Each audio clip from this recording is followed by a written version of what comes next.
হয়, আজি নিশা প্ৰায় 12:40 মিনিটত শিলিগুৰিৰ পৰা যি তেজপুৰলৈ আহি থকা এক যাত্ৰীবাহী যি বাছ, সেই বাছ যি কোকৰাঝাৰ জিলাৰ পাটগাঁৱত দাও দাওকৈ জ্বলি উঠে, যাৰ ফলত বহুত ক্ষতিগ্ৰস্ত হয় বাছখন। আৰু এই মুহূৰ্তত মই বৰ্তমান উপস্থিত আছোঁ কোকৰাঝাৰ জিলাৰ যি পাটগাঁও, এই পাটগাঁৱত মই উপস্থিত আছোঁ। আৰু এনেদৰে এখন যাত্ৰীবাহী বাছ দাও দাওকৈ জ্বলি উঠে আৰু জ্বলি উঠাৰ ফলত এনেদৰে বিস্তৰ ক্ষতিসাধন হয় বাছখনত।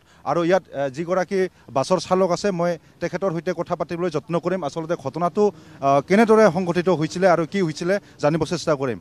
আপুনি এই বাছখনৰ চালক, আসলে কি হৈছিলে, কেইটা বজাত হৈছিলে ঘটনাটো? এইটো আমাৰ 12:40 হৈছে।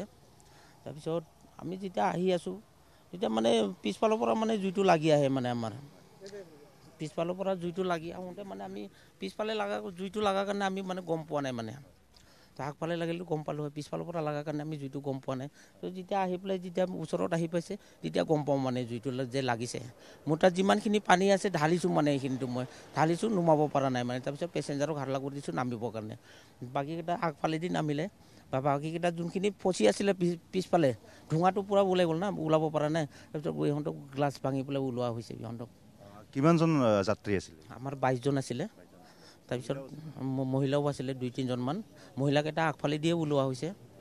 তাৰপিছত বাকী ল'ৰাকেইটা মানে গ্লাছ ভাঙি ওলোৱা হৈছে মানে পিছফালে। পেচেঞ্জাৰটো কোনো ধৰণৰ ক্ষতি? পেচেঞ্জাৰৰ ক্ষতি হোৱা নাই। পেচেঞ্জাৰ মানে মানুহৰ কাৰো ক্ষতি হোৱা নাই, খালি মানে গাড়ীটো বচাব পৰা নাই মানে আমি। কি আছিলে গাড়ীটো? মাল এনেকুৱাই পেচেঞ্জাৰবিলাকৰ মাল আছিলে। ইয়াত ফুল আৰু ফল দেখা পোৱা গৈছে। ফুল আৰু ফুল কালি বিশ্বকৰ্মা কোনোবা বিক্ৰী কৰিব আনিছে, বেপাৰীবিলাক আনিছে। এইটো এনেকুৱা অলপ চলপ আছিলে। আৰু ক'ৰ পৰা আহি আছিলে? আমি শিলিগুৰিৰ পৰা আহি আছিলোঁ। শিলিগুৰিৰ পৰা আমি তেজপুৰ গ'লোঁ হয়। হয়, এতিয়া আৰক্ষী আহিছিলে?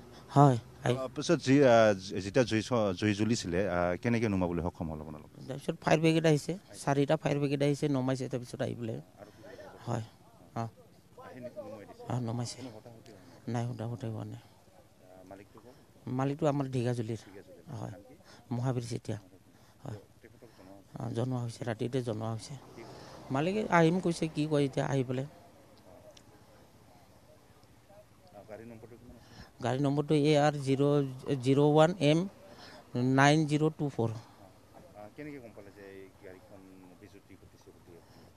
কেনেকুৱা গম পালে মানে জুইটো লাগি আহি মোৰ তাত যেতিয়া ভৰিৰ ওচৰত লাগিছে, এটা মানে গৰম ভাৱ এটা আহিছে। মানে যেতিয়া গৰম ভাৱ আহিছে মানে চাইছোঁ মই তলত যে জুইটো দেখা পাইছোঁ। মানে তেতিয়া গাড়ীটো ব্ৰেক মাৰিছোঁ, মই ব্ৰেক মাৰি লগে লগে ৰখাইছোঁ।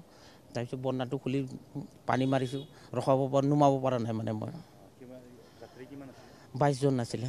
হয়, আমি ষ্টাফ 5জন আছোঁ। হয়, হয়। মোৰ শংকৰ মুছাহাৰী। হয়, আচলতে 12:40 এই যি ঘটনাটো সংঘটিত হৈছিলে, আৰু লগালগ যি অগ্নি নিৰ্বাপক বাহিনী যোগাযোগ কৰাত আহি এই যি জ্বলি থকা দাও দাওকৈ জ্বলি থকা বাছখনক নুমাবলৈ সক্ষম হৈছিলে। আৰু টোটেল যি মুঠ যিগৰাকী যাত্ৰী আছিলে, 22গৰাকী যাত্ৰী আছিলে। আৰু যাত্ৰীৰ কোনো ধৰণৰ ক্ষতিগ্ৰস্ত হোৱা নাই বুলি ইতিমধ্যে যিগৰাকী চালক আছে, এই চালকে জানিবলৈ দিছে। যোৱাকালি ৰাতি 12:40 মানত আমি খবৰ পালোঁ। এই IC পাটগাঁও আহিলে। তাৰপিছত এই যিখিনি পেচেঞ্জাৰ আছিলে তেখেতে মানে ষ্টাফ গোটেই আহিলে, পুলিচৰ বচাই দিলে মানুহবিলাকক। 22জনমান আছিলে। ঠিক আছে, বাকী আমি ইনভেষ্টিগেশ্যন কৰি আছোঁ। এইটো আহিছিলে শিলিগুৰিৰ পৰা।